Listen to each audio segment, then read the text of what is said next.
Hey,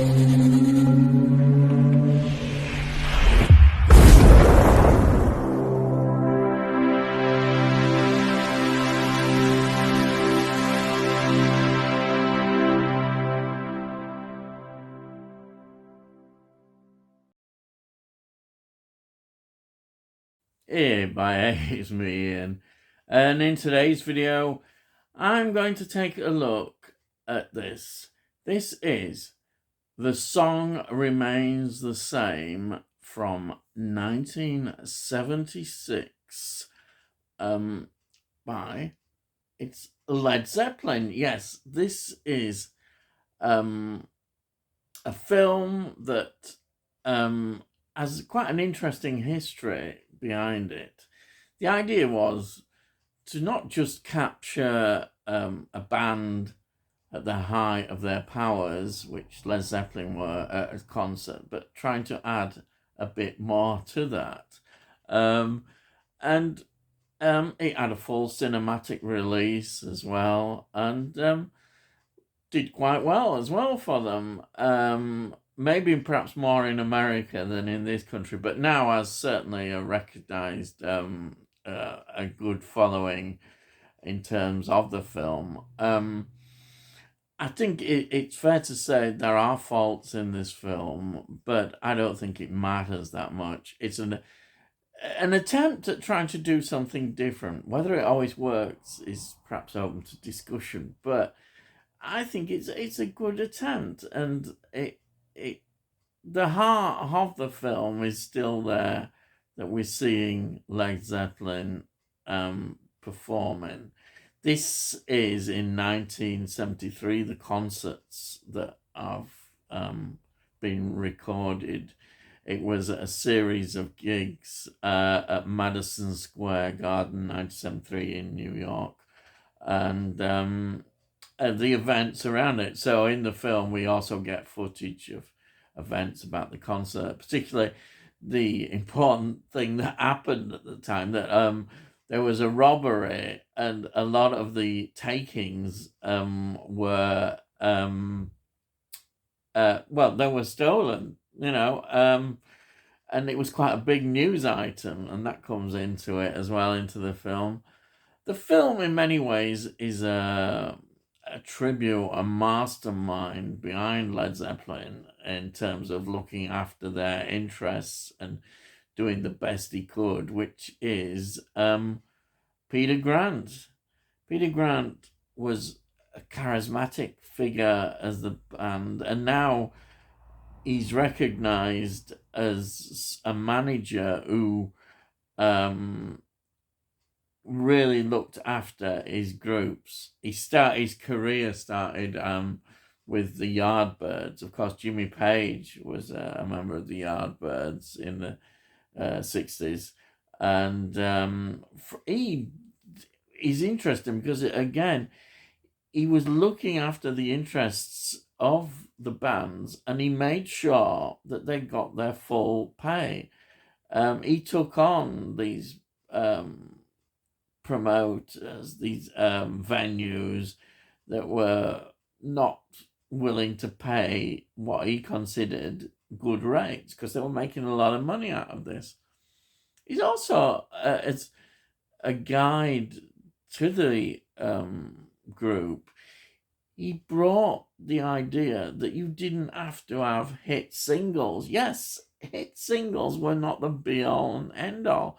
You could develop as artists with albums. Yes, albums. And that's so true. I think we forget that nowadays. We've become so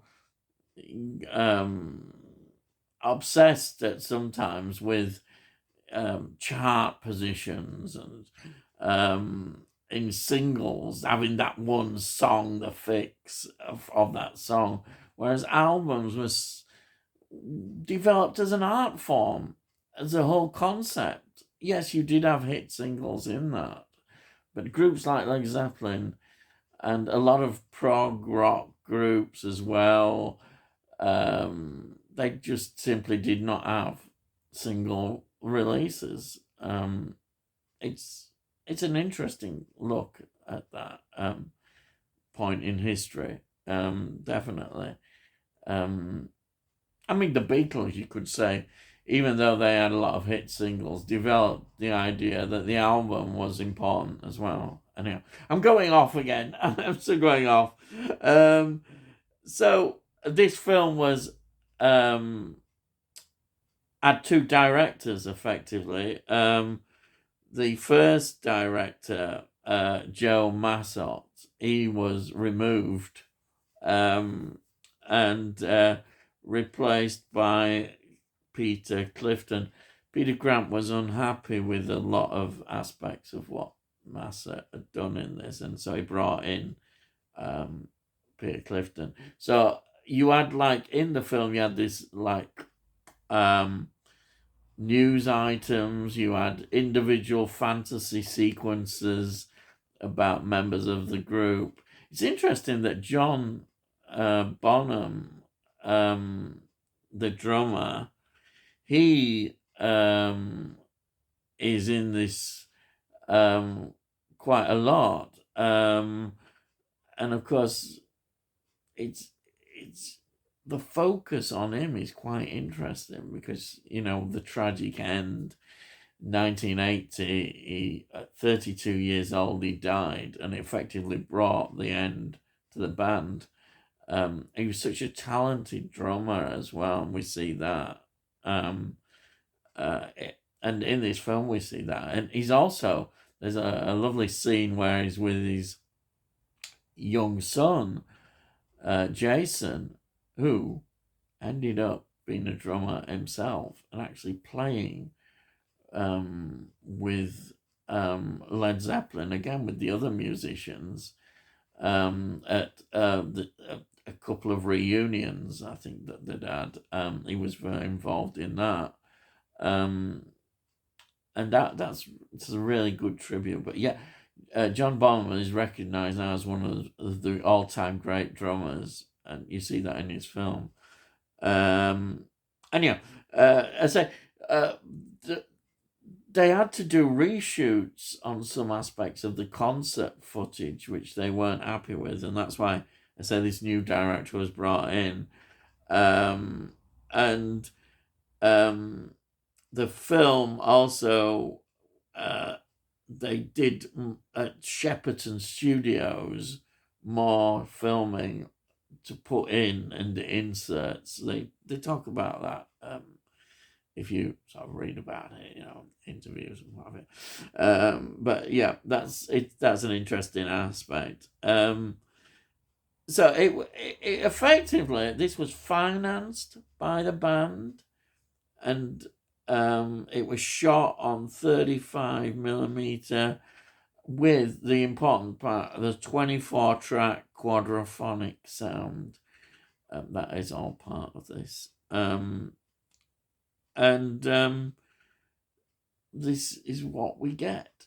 We get a film that is absolutely fascinating to watch. It is, seeing the band playing, and some people believe this weren't their best performances either, because they were getting near the end of the tour and were perhaps getting a bit sort of, I don't know, sad, but they do stand out well.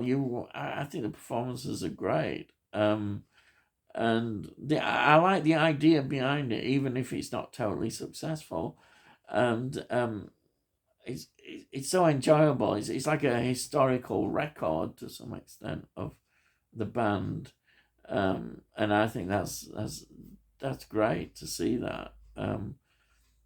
So this is why this film is really, I think it's really good. It's just something very enjoyable. Now, I'd just like to also talk about this. This is the CD of the live performances. It's a double CD, but this is the 2007 reissue, and remastered, and the band were actually involved in doing this, the remaining members, because they weren't happy with the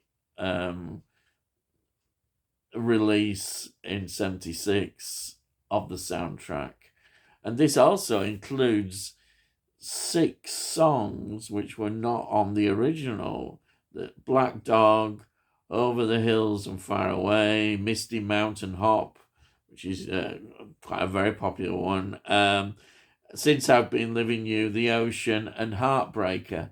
They're all included on this wonderful release. This is a really good release. This is 2007. And if you look at this, look at this. I love it when they open up like this. This is excellent. Well worth having as a compliment to this. Yeah. Sorry, there was just one thing I wanted to just mention. Is that there's the extras on here, which have been put on this Blu-ray release. This Blu-ray release is excellent. We get the news reports. We get an old grey whistle test interview with Peter Grant is on it, and Robert Plant.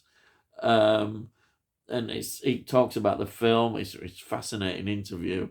We get some more tracks, cuttings of tracks. We get the Misty Mountain Hop. These are all on the extras. As I say, the news reports. We get not just about the concert, but about the incident, the famous incident with the robbery, basically, of the all the takings. So all that's in here. So I just mentioned that. So that's it, really. I could talk a lot more in depth about it, but I thought you might just be interested in. And if you're interested in music history and bands and artists, then try explore. Have a look at this. Definitely worth exploring, and say this as well. Yes. So there we are. I hope you've enjoyed the video, and if you're new to this, please subscribe, and you'll find lots of things. I do mainly do sort of a lot more film-related items, and therefore it's a pleasure to do a film here, a cinema release. There's also linked with music, because I'm very much into music as well. But yeah, I like that horror, sci-fi, and all that sort of stuff that, we enjoy as well. So please subscribe if you're new and perhaps have enjoyed it. That costs notes, as does please give it a like, because the like helps with algorithms, and people then hopefully might see these videos, and hey, they might like them, they might not, I don't know. And if you've got any comments, please comment. I'd love to hear what your thoughts are. So that's it, really.